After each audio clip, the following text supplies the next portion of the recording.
now.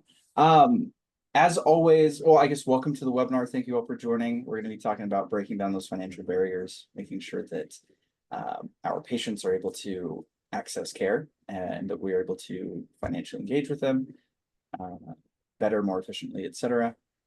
As always, we do open Q&A. So if you have any questions, please put them in the Zoom Q&A. We'll answer them intermittently. And then at the end, if there are any unanswered questions, we'll go through those as well. But I just want to say welcome, everybody. Again, this is recorded, so we send a recording afterwards to everybody who attended, everybody who registered. We also post it online, so anybody can find value from it. We just really want to bring smart people who know a lot of great things, especially in regards to behavioral health organizations, to bring some insights. Today, we've got myself, Shawn Rickenbacker. I'm at Opus. I'm over our marketing, growth, etc. Nothing too fancy, but we've got Chris joining us, who is the subject matter expert as far as patient financial engagement. Chris joined us on the podcast, I want to say a couple of months ago, and he was a fantastic guest. A lot of great things to say. Awesome story. But Chris, I'll let you talk a little bit more about yourself if you'd like. Sure. So I'm the founder of FinPay. Fortunately, we outgrew my skill set as a CEO, so we hired a CEO a couple years back, which has been great, and it's allowed me to focus on A, what I love to do, and B, what I'm good at is that's patient financial management. I've had several consumer payments businesses. Actually, I've started 7 companies in the payments related space with consumers. But I'm personally really love working in the behavioral health space. So we do work in all of healthcare, but the predominant amount of our business is behavioral health and even more specifically SUD. So very aware of the market and just excited to be here. And I really did have fun on that podcast. That was a lot of fun. Yeah, Umberto, he enjoyed it as well. He always talks about you and the awesome things you're doing. So super excited to have you here. Yeah, it was very cool. All right, let's jump right in. We're talking today again about understanding the problem, financial barriers. Chris, before we hop into talking about providers and the business side, what have you seen has been the main challenges for patients as far as healthcare goes, and specifically behavioral health? So you have to understand, in order to understand the challenge for the patient as well as for the provider, it's like, how did we get here? Right? Why is patient financial responsibility a problem? Now, here's the scary thing. There are a lot of people that don't even realize it's a problem. Right? And here's why I say that. So in 2011, there was a change in the gap accounting rules for healthcare providers. And it basically said you only book as revenue the money that you collect from patients, not the money you're owed. Now, that might not seem like a big deal, but if you only book what you're paid, then you never really know what you're owed. And because every revenue cycle management technology in the market, every single one, treats the patient accounts part of their technology as the bucket where everything the insurance didn't pay falls into. And it doesn't care if that is 2 episodes of care, 1 episode of care, 5 episodes of care, whether it's denied claims, whether it's a deductible, where it's copay, it's just one landfill of everything left over. So the problem is, I look at a patient account, I have no idea if that's from the visit from last month. I don't know if it was from last year. I don't know if is it a denied claim? Is it an out-of-pocket expense? Is it a balanced billing amount? And if you don't have any visibility into these things, how can you possibly solve the problem and solve the challenge for the patient? Now, everything I just told you, that's all the chaos that's going on. And the patient's not even involved yet. Yeah. The other area, Shawn, that's kind of interesting is organizationally, most treatment facilities from an organizational chart are set up like it's 2011. In other words, the admissions department is really like an internal sales call center, right? Marketing generates leads, phone rings, they convert the sale. And I don't mean to, this is a business conversation, so I don't mean to be cold, but that's what it is. Yep. Convert the sale. And usually those departments have no stake or no measuring stick that they're valued against on anything other than the admission. So they just get the admission and they're like, well, I'll just let the back office handle everything else. But the patient has questions. The patient has challenges. The patient knows they owe money. They don't understand how healthcare costs work, right? So, and nobody knows what the left hand is, the right hand and the left hand don't know what they're doing. The admissions admits the patient. The person at the facility goes, I don't know what they told him already. I don't know if they gave him a price. I don't know if they didn't give him a price. I don't know if they told him what our rules are. I don't even know what our rules are. And then they go, well, and I'm really here for the facility. I'm here about clinical stuff. I'm here about intake. What do I know about financial conversations? And then they punt and they're like, I'll let the billing office handle that. And then the poor VP of finance or CFO and their whole department, they're fielding calls and questions from patients and they have no idea what the team told them. And the best line I ever hear is when a patient goes, but they told me. Who's they? Is they admissions? Is they the facility? Is they your coworker in billing? Who's they? So when you think of the challenges of the patient, what I really just said in sort of a story kind of way, but let's break it down. First challenge is lack of transparency. How do I get an honest, fair, transparent disclosure of what my costs are going to be? How do I do that? And I in think, 2020, in 2025, Shawn, I want to know. yeah. It's not 2010, right? Where you go, shh, don't talk about money. Yep. If I talk about money, I'll lose the admission to go down the street. Yeah, no, that's actually not the case, right? That's not how it works. So the patients want to know they owe money. They also know that they don't understand.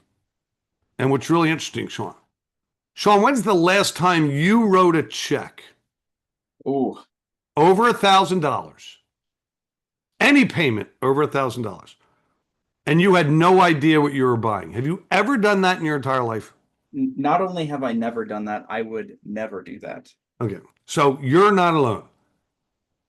Consumers don't pay for things they don't understand. Period. That's just a fact. I've had 7 companies in the consumer payment space in different industries, and in every one of those, it was the same. Here are the 2 golden rules: never chase money, and people don't pay for things they don't understand. So you better explain things. Yep. And then this is why, and then it's compounded. Most healthcare providers think it's about the payment, that the payment is the problem. So I'm gonna ask for payment. That's all I have to do is ask for payment. That's actually not true. You have to prioritize the financial engagement. When you take the time to explain things to patients and help them expand their healthcare financial literacy, help them explain how their insurance works, talk to them about cost saving strategy. In other words, when 80% of the conversation is about helping them, when you get to the 20% where you're actually asking for the money, not only will you get paid, but you'll get a patient satisfaction score that's way over 90%.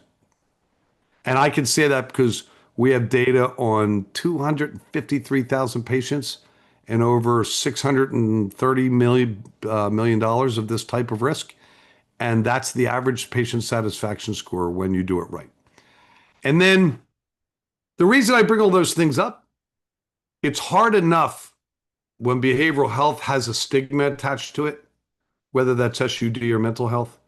I have a history of this. I have a child with mental health issues. I have a child with substance issues.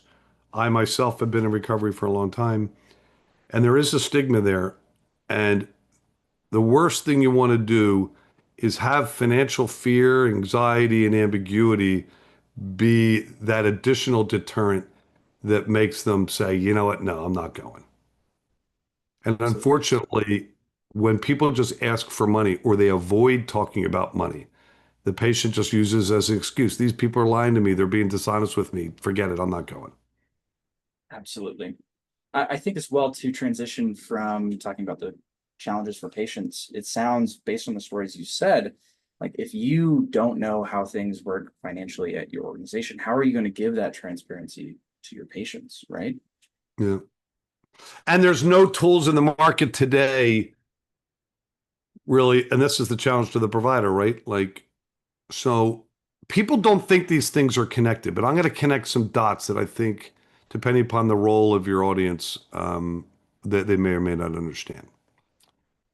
So if you paid for something, Shawn, if you went, let's use a really silly example. You go to the movie theater, you paid for your ticket. Are you leaving early before the movie's over? Absolutely not. I'm staying for the end credit scene as well. You paid for it. Yep. I paid for it.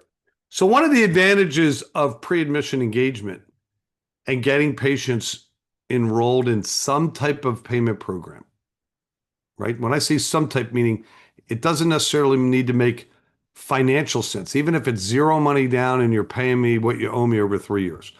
Besides being compliant, the patient feels like the financial conversation's over. I walk into treatment. Number one, I feel like I paid, so I'm going to show up. And I feel like I paid, so I'm going to, see it through to the end and follow through on the care plan. And I'll give you some real interesting statistics. So back when we had about 175,000 patients in our system and about $503 million worth of patient financial responsibility, we did a study. And the study was designed to say, what is the impact of talking about care up our cost up front? Like, is there a quantifiable difference both in how much you collect, how the average length of stay, and what the patient satisfaction score is? Stunning results. Patient clients that engaged patients before admission collected 76% of what they were owed. Wow. The average length of stay was 3.05 days longer for inpatient and 5.1 days longer for outpatient. And the average patient satisfaction score on the financial experience was 97.2. Now, those are big numbers, but let me tell you industry averages. So those organizations collected 76% of what they owed against the industry average of less than 15%. The average patient satisfaction score in the behavioral health space, in all of healthcare actually, is less on the financial experience, not clinical, financial, is less than 5%. So 97.2 Wow. from 5 is a miraculous, right? So the anxiety and fear about money, once relieved, has a more engaged patient that more likely is focused on their care and not worrying about cost. Also, what it does for the provider is it's not, I know I keep going back to 2011, but 2011, the patient owed 2% of all the revenue the provider was owed. Today, the average is 18 to 22% of every dollar a behavioral health organization is owed directly by the patient in the form of deductibles, co-pays, co-insurance, or private pay patients. So think about it. When you don't manage expectations, you're not clear, you're not transparent, right? You end up having patients that don't trust you. People, as I said before, people don't pay for things they don't understand. People don't pay for, people they don't trust. And so you can have 20% of your revenue never get paid for. And God forbid, it's the beginning of the year when a lot of patient benefits reset on January 1st. You might not get paid anything. Because if you don't get paid money from the patient, you're getting nothing, at least until they eat through their deductible. And then lastly, most people don't think about this. I talked about that organizational thing. When admissions departments are set up like internal sales call centers, I talked about this before, there's this massive increased administrative burden and confusion on all of their coworkers at the facility and all their coworkers on the back end. and it creates chaos and just so much unnecessary work that can be easily automated if there was more cross-departmental cooperation using technology. I think as well, like you mentioned before, with the satisfaction scores and the other metrics compared to the industry average, like if you are able to engage with your patients, have that transparency, give those expectations, uh, it'll not only like decrease your administrative burden, but you are giving a completely different patient experience than anyone else in a positive way, a significantly positive way. I love that. And you have to think of it this way. Most admission directors I see grew up organically through the system. In other words, some of them were patients themselves prior, some then became admissions reps, some then became a team lead or a manager, and next thing you know, through natural career progression, they end up as a director or a VP. So they grew up in an environment that said talking about money was taboo. It was the boogeyman. Oh my God, we're going to lose an admission. It literally doesn't happen. I have great testimonials from some of the biggest and most successful organizations in the space that all say that they've had nothing but positive experiences. You should see some of the love letters that patients write to the organizations when you do it right, and then what ends up happening, people don't do anything. Like when you believe that talking about money is going to somehow lose the admission, right? If you're losing the admission because of that, they were already not coming, right? And the notion that the guy down the street isn't talking about money. I mean, these are just myths that are literally almost a decade outdated, right? So it's a fact that patients, and I can back this up with data, they're 50%, 56% more likely to start and complete treatment when you talk about money up front. And I'm going to give you a really wild score. In the surveying we do that's automatic, that only surveys the financial experience, there's a question in there that says, did your financial conversation prior to admission influence your decision to admit, or positively influence your decision to admit? Not your thinking about admitting, not considering admitting, but actually admitting. 95.6% of the respondents said yes. Think about that. Wow. So across the whole spectrum, 56% are more likely to start and complete. But if you want to know what is the impact that a fair, honest, educational conversation about cost means to the patient and the family, 96% of the time is one of the most influential reasons they admit. And so if you don't prioritize the financial experience the patient and the family has, you lower length of stay, increase bad debt. If you're crazy to think it doesn't affect clinical outcomes. Not only that, check this out, Shawn.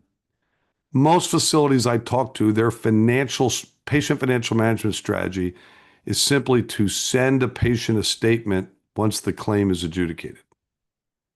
So let me explain what that means.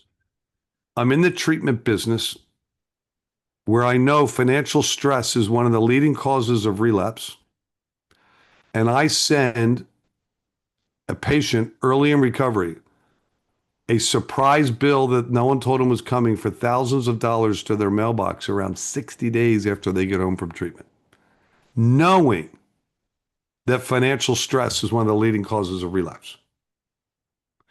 You're literally causing the thing you're supposed to be curing. And most people don't look at it that way. But if you don't do pre-care, if you don't hold their hand, you don't give them that financial literacy education, you don't manage their expectations, that is what is going to happen. And here's the mortal sin. If that patient relapses, do you think they're going back to that facility? Do you think if they have a family member or a friend that needs care, that they're referring them to that facility? I don't know where they would go during a relapse. I don't know where they would refer a family member or friend. I only know where they're not going, and I only know where they're not referring a family member or friend. Yeah. I think, like you said, it's a lot of that fear that we have as business people, for lack of a better word for it, that if you talk about finances, people are going to like not admit they're not going to go with your business if you're transparent with it. You tell them how much it's going to cost. But the fact of the matter is, if you actually care about your patients, you will start those conversations early. You will have it. And let me make a distinction there, Shawn. Mhm.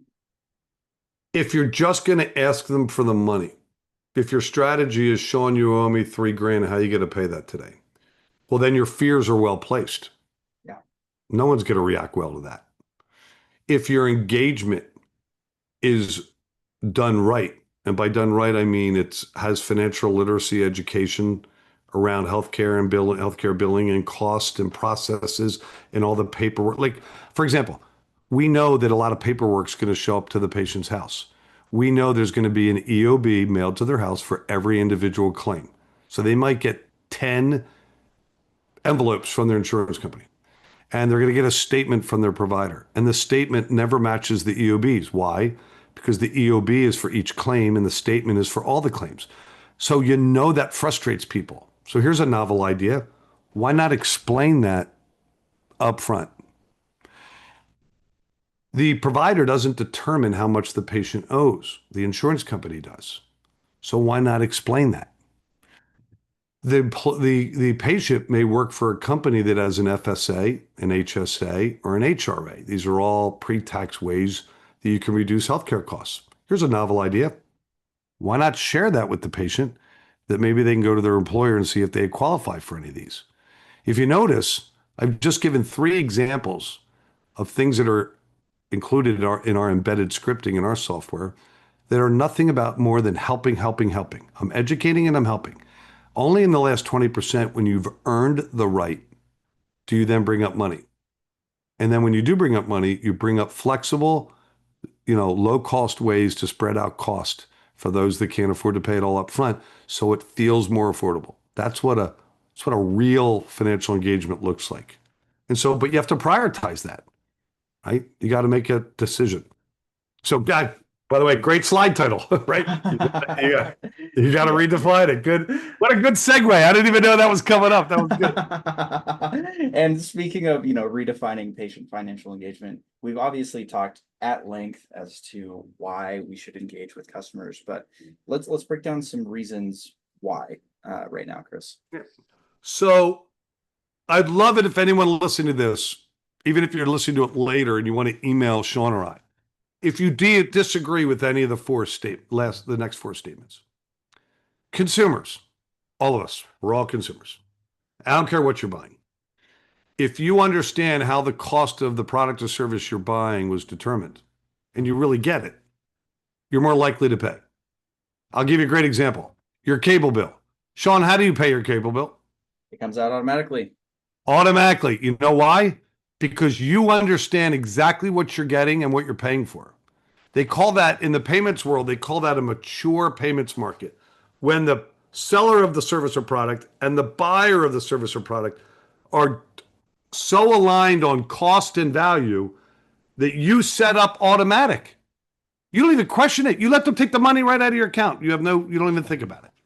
So that's because you understand how that cost was determined and you thought the value was reasonable, so you paid it. Same thing goes with personalized payment options. So when you offer patients payment options that are consistent with their situation, not their credit score in healthcare, that's irrelevant, but their situation, they're more likely to pay you. They feel you're accommodating them, right? Consumers who feel confident that you're being honest and truthful with them are more likely to pay you, right? And just think about any other product. Think who gets the biggest negative rap: car salesman and insurance salesman. Why is the stereotype? Because they were dishonest to consumers forever. Nobody trusts them. So now the car industry went to no haggle pricing. Why? Because people went in going, I don't care what number they give me. I don't believe them. And believe it or not, this industry is dangerously close to getting to, it's not too far off. They're going to say, what are you, a behavioral health admissions rep? Instead of saying an insurance salesman or a used car salesman. Because that's where it's leading. And then lastly, because it is about a feeling, and there's no coincidence the last two things have to do about how people feel. When care feels more affordable, consumers are more likely to pay. And Shawn, I'll give you the best example. When was the last time you've seen a car commercial where the actual cost of the car was on the screen? Never. No, it's a monthly payment because they want Shawn at home with his potato chips and his soda in his hand going, holy crap, I can afford that car. $2.99 a month? I could do that. Yeah. And it's a feeling. It's not, the cost is still the cost, but it feels more affordable. And when you create those type of environments by tailored payment options and tailored payment rules, you can make what might otherwise be felt as unaffordable feel affordable. Yep. And that is why financial engagement and how you do it matters. It's not about asking for the money. It's about how do I engage patients the right way to get the desired outcome where they love you for it and they pay you what they owe. And not to, plug FinPay, but like you said, all those things that FinPay does to help the patients to understand their payment options helps it to feel more affordable for sure. Yeah, and the best metaphor I would give is most people on this watching this either live or later have electronic medical records. And those electronic medical records make it easy for the entire organization to automate and manage the patient's clinical experience and write the charts, the notes, it moves through to claims. So FinPay is electronic financial records. Has nothing to do with the claim. It only has to do with the patient financial engagement, the patient financial responsibility, and all the economic and compliance considerations and automation that you need. And so it's not necessarily saying we're helping you help the patient, we're empowering you, is the word I'd like to use, because the software makes it so it automates everything you're doing so you can actually listen and engage with the patient and spend less time looking up information or trying to do math on what they owe and having a screen and software that does that for you so you can actually listen to what their anxieties and fears are so you can address them and give them the right financial literacy education so the four things that are on the screen are helping your business, not hurting it. Love that. Love that. You mentioned earlier that a lot of admissions teams feel like they're stuck in 2010. We, of course, live in 2025. So what parts of the traditional approach falls short? Number one is it's not about the payment. It's this bizarre thing. And I don't know where it comes from. I won't even fathom to guess. This has nothing to do with the payment. In 2025, if I gave an eighth grader a laptop in 20 minutes, they could figure out how to make a credit card, debit card, ACH payment work. It's literally that irrelevant. So, but when people think it's about the payment, they focus on payment, like how to make a payment. We already talked about it. When you're comfortable, you understand. Shawn does auto payments to pay his cable bill. He doesn't need someone to explain to me about the payment. I don't care about the payment. Once I understand the payment to me, the patient, is irrelevant, right? So you have to get out of the mindset that this is not a payments problem. It's not a collections problem. So expanding your collection efforts, getting more staff collecting, or focusing on the payment will never solve the problem. The other thing that won't fit, I don't know of any, I don't think today, treatment facilities and organizations that treat every single patient the same clinically. One of the other reasons you need electronic medical record is the fact that you do treat every patient differently and personalized clinically. So why do people think the one size fits all for financial then makes sense? Like why? I don't talk to a self-pay patient the same I do someone that's in network. And I don't talk to them the same way I would with a patient with out-of-network benefits. And if I was talking to a patient that already admitted and I haven't had the financial conversation and I now lost my leverage, even still, I would talk to them even more differently. And God forbid it's a patient, they were able to slip through the cracks and no one talked to them at all until post discharge. My conversation with them would be completely different. So the notion that you can't do one size fits all. Hi, Shawn, this is Chris. Thanks for coming to Joe's Recovery. You owe $3,000. How are you going to pay that today, Shawn? Really? You think that's going to work? Good luck with that. Absolutely not. Chris, to interject real quick, I just looked at the time. I want to make sure I'm mindful of your time and the attendees. We're about 35 after the hour, so we'll speed through the rest of it. But Yep. we did get a question from an anonymous attendee. They asked, what's the best way to implement the mature payments market into administrative everyday tasks when most things are done over email instead of in person?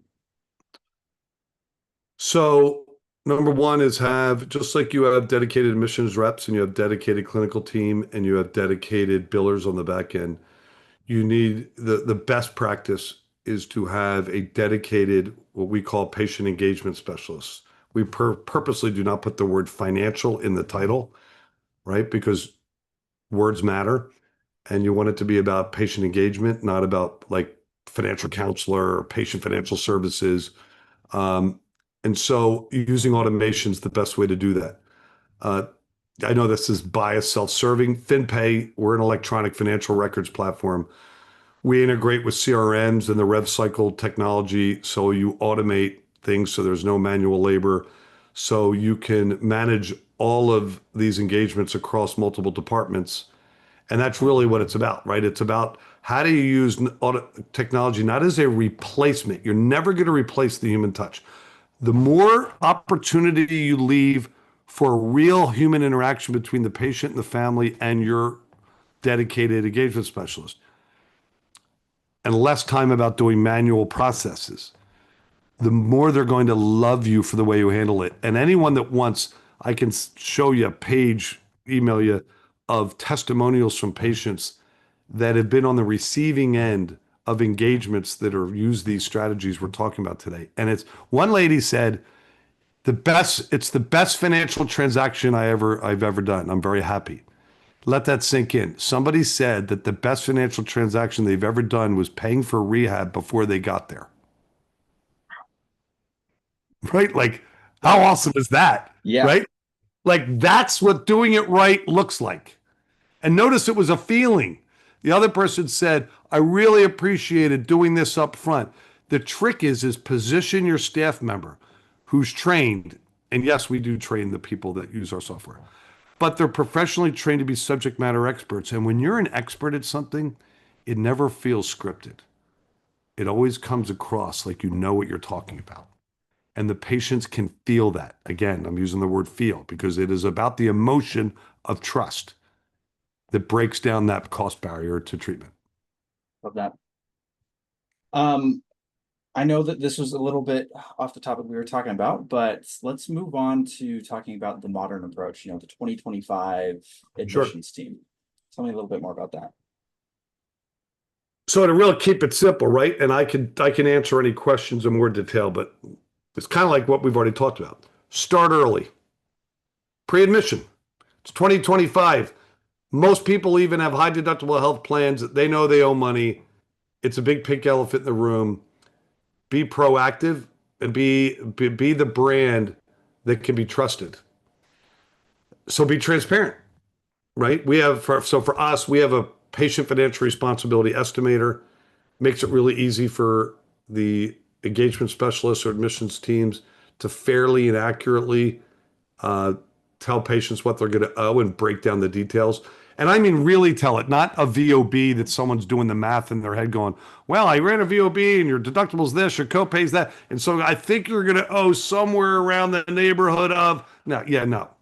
It's, we just ran a verification of your benefits. And based on your levels of care and the length of stay that we're anticipating your stay, your financial responsibility for your treatment is $2,500. Let me take a second and break that down for you. Of that $2,500, $1,100 is your deductible.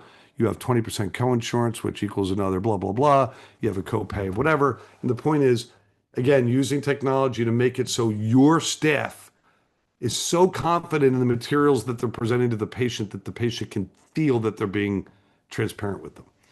Personalize the experience. Not every patient has the same needs or ability to pay. So coming up with, being able, again, this is what's great about electronic financial records. They allow you to target and segment patients by their situational risk. Am I talking to you pre-care, during care, or after care? Are you in network, out of network, or private pay?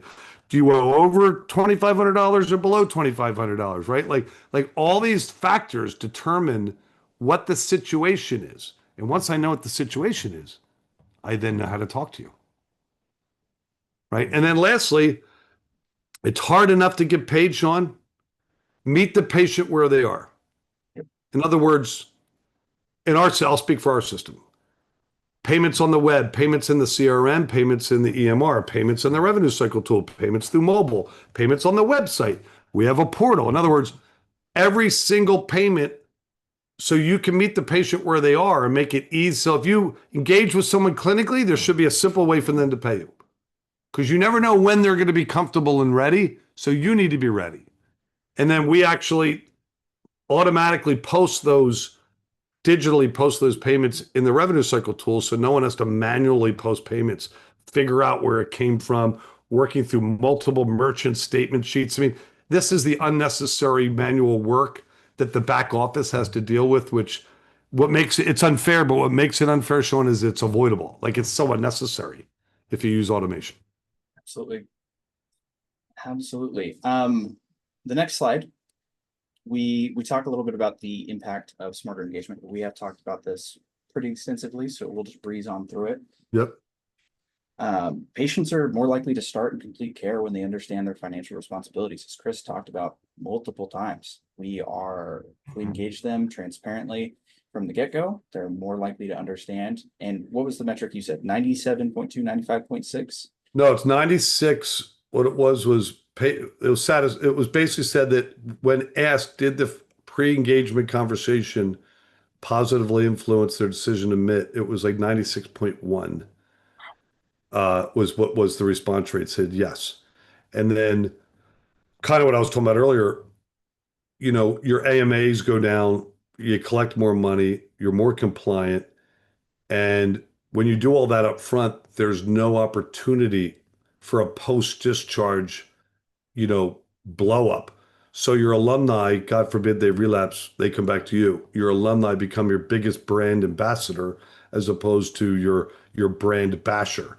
And then more importantly, when you automate all this, your staff is so much more productive and efficient. Like when I'm focusing all my time and energy on my core job responsibilities, not my secondary responsibilities.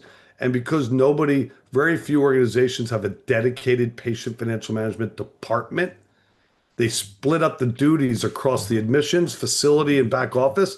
So it's no one's full-time job. So when you put in automation, the staff feels more supported and less burned out because they don't have to deal with all of these reactive tasks, if that makes any sense. Totally makes sense. With that, Chris, we talked a lot about all this, like things we can do, things we should do. Why does all of it matter? Like, why can't we just take payments, just say, hey, swipe your card here? Well, because like everything else, there's got to be a strategy, right? That's like spending all the money in your marketing budget to get the phone to ring and then not have a strategy for how you're going to manage those leads and convert them would be like, that's just silly, right? Admitting patients without a strategy and a clinical workflow and a clinical care delivery model seems kind of like counterproductive, right? Um, Trying to get claims paid when your clinicians don't have to enter their notes into the EMR because you don't have a strategy for that seems like very inefficient, right? This part of the business is no different. So coming up with a strategy that involves pre-care, being transparent, right? Being compliant, being more patient-centric because you care about your brand, you care about being compliant, and you are providing these services, so you are due the money that's owed to you. So why not collect it? But do it in a manner that the patients love you for it, and they stay longer. It's just common sense. But it's not going to happen just because you went out to the money tree and shake the tree. You have to have a strategy. So be proactive. Simplicity is everything, using automation and being clear and concise and integrate. That's why we integrate with CRMs. That's why we integrate like with Dazos and Salesforce and Opus and and on the back end, uh, Collab MD, you got Opus again. Um, Also companies like Advance MD or any other clinical revenue cycle tool. The idea is automation through integration, keep it simple, and be as proactive as possible. Love that. I love that. Let's talk about some quick tactical approaches to like actionable items as far as making sure that we are engaging with our patients. So I'll be quick through this, but anyone can follow up my email and I'll give you more information. So standardize financial touch points. Make sure you have real cost estimates, not just someone doing the math in their head or doing it on a paper or spreadsheet. Because also it's now a law. You have to give good faith estimates and they have to be available upon request, not on a spreadsheet. Scripts. You need scripts, not because you want people to sound robotic, but when you're measuring your outcomes, how do you know what's working or not working if everybody's not following the same conversational path? Consistent cadence in how you measure the data. Second, about flexible payment options, right? So make sure you explain during your engagements, right? What your insurance is going to pay versus what the patient owes. Be flexible, zero interest payment plans, right? Manage cost breakdowns. And then make sure you have well-trained people. Ford became famous because he invented the assembly line because he said, you know what, I'm going to let the guy that knows how to build engines. The guy that knows how to build the body, he's going to build the body. The guy that does the wheels and tires, that's all he does is wheels and tires. And so we don't have clinicians working in admissions. We don't have admissions reps working in the back office because they're specialists. So having dedicated subject matter experts that are well trained, that they know how to passionately communicate the financial conversation. They know how to role play difficult conversations so they're prepared, and they listen with empathy. And when you know your stuff and you're well trained, you don't have to remember these things. They're second nature. And then use technology as a support tool, not as a crutch. I love that. Our technology is awesome. And we've literally changed organizations all over the industry, but it does not replace that human interaction. At the end of the day, what makes our solution work is we are empowering a human being to have a fair and honest conversation about financial matters with another human being that is in a time of distress and chaos. I It's love that. not just right. And so that's, at the end, right? Balance automation with personalization. That's a better way of putting it. Love that. Keeping the human element in all of it. Yeah. This is a lot to take in. I know, if you're adjusting your organization from where you're at to trying to be great, what does good look like in the meantime, Chris? So it's usually a feeling. When patients are communicating how you made them feel in the financial engagement, you know you've done it right.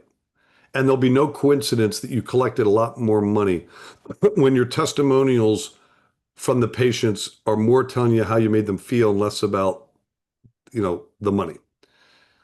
That the staff feels confident about discussing finances, that you have people that are subject matter experts and they know what they're talking about so well that they enjoy the conversation because they know they're actually helping the patient. It's not uncomfortable. When you have more flexible in your payment rules and your payment options and you're automating that, when you become more efficient in what you're doing, you can afford to be more flexible and therefore people are going to stay longer and you're going to be able to admit more people because you can afford to. And then overall increase in access and satisfaction. We've said it like 10 times here. You'll get more admissions, you'll have more satisfied patients, and you'll have a more sustainable business because your revenue is predictable. And you'll get over 70% of all this money paid that's due you from the patient. And by simply using the software and doing it right, if you use electronic financial records, you'll be compliant at the same time. So don't have to worry about payer audits. Absolutely. That's to me, that's what feel good. What good looks like. I love that. Anonymous attendee said, great presentation, Chris. Thanks. We need to make sure our admission reps hear your message directly. Again, I'll be sending the recording to everybody here. It'll have Chris's contact information so you can reach out if you have any questions there. We've got a few more minutes before Chris has another engagement. So we can, do you want to go over this slide, Chris, or we can skip it? Well, I think it's just a summary of what we talked about. What I was going to do is give real life examples. So I have clients that do 2,000 admissions a month, Mhm. and have used these strategies we talked about: pre-engagement, financial literacy education, flexible payment options, that idea of targeting and segmenting patients by their situational risk, and have seen, have never had a payer audit result in a claim clawback due to inducement, collected 76% or more of this money that's owed. Really, in every area that matters, economics, compliance, and patient satisfaction, it moves the needle. And just to give you, I was going to go through each one of these, but I'll just put it in a summary format. Normally, 70 to 77% of all the money that's owed is paid when you follow these best practices I discussed today. I don't want to jinx myself. I've never had a client lose a payer audit because of inducement allegations. It's actually my favorite thing to do. I will tell you, payer audits are alarmingly on the rise. I've done 300% more audits in 2024 than I did in 2022. When I say I did, my clients call me up and say, we have an audit, Cigna's auditing us. I say Cigna because they're like the obviously most aggressive, at least from my viewpoint.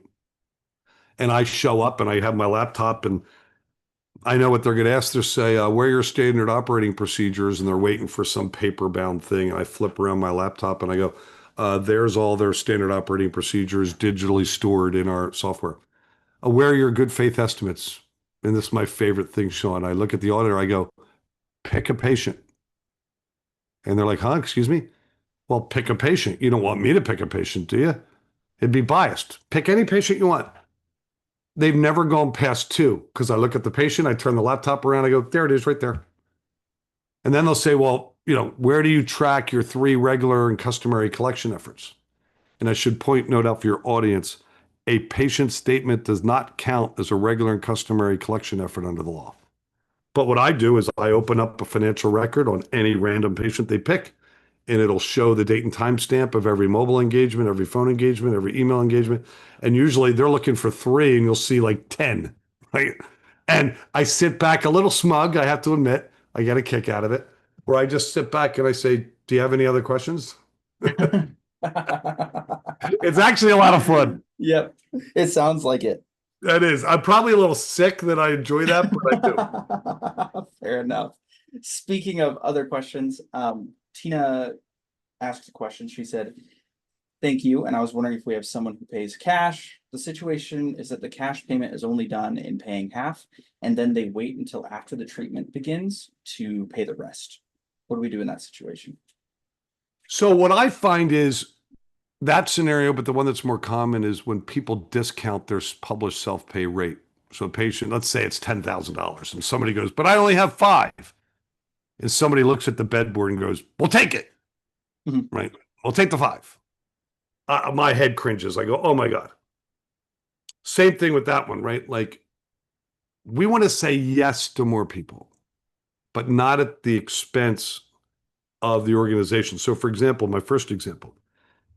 So Shawn, what happens if you're in treatment and I'm in treatment? We're sitting next to each other at the lunch table and we're both self-pays and you're like, how much did you pay? And I go, 10 grand. Or I say 10 grand and you go, you tell me you paid 5. How pissed off do you think I am? Absolutely. Right? So we believe in pricing integrity is more important than anything. So on our software, the way you would handle both situations is I'd say, all right, Shawn, it's $10,000, but we really want to help you get the treatment that you need. So we're going to take $5,000 from you today as a down payment. and I'm going to be really flexible with you on how you can pay off that other 5,000. And it might take, we might put you on a 3-year payment plan for the other 3,000. But you know why we don't care, Shawn? Because it's found money. You were literally going to take 5 grand and be done. Now think about what that means. I have 20 days of treatment cost, but only 10 days of treatment revenue when I take just 5 grand. But now all of a sudden that patient makes monthly payments. Hell, even if let's pretend that they defaulted on the payment plan halfway through. I still got $2,500 more than I did the old way. And when I do the cash, if I got someone that pays $5,000 cash instead of saying pay me the other half next week, even if I give you 2 or 3 months to pay it off, but I do it on an automated basis, how many more people am I going to be able to say yes to? Right Absolutely. now we're talking about admissions accretion, admissions growth, census growth, using the financial conversation and financial engagement to grow census, not deplete it. And I have evidence to back up like over and over again that strategy works. I love that. Not only what you said, obviously works through the data you have, it brings it back to, it feels good for the patient. You know, they are given those options. It feels affordable, and they're able to find the treatment that they need. We are at time. And Shawn, let me add one more thing just Go to ahead. really nail down this. If anyone on this call had a heart attack and you're going into surgery, literally going into surgery, you need to be saved, and you're negotiating the price with your cardiac surgeon, how much confidence do you have? Right? Think about that, because that's what we're doing. Patients are calling in a moment of crisis, and we're having the deal of the month club conversation with them.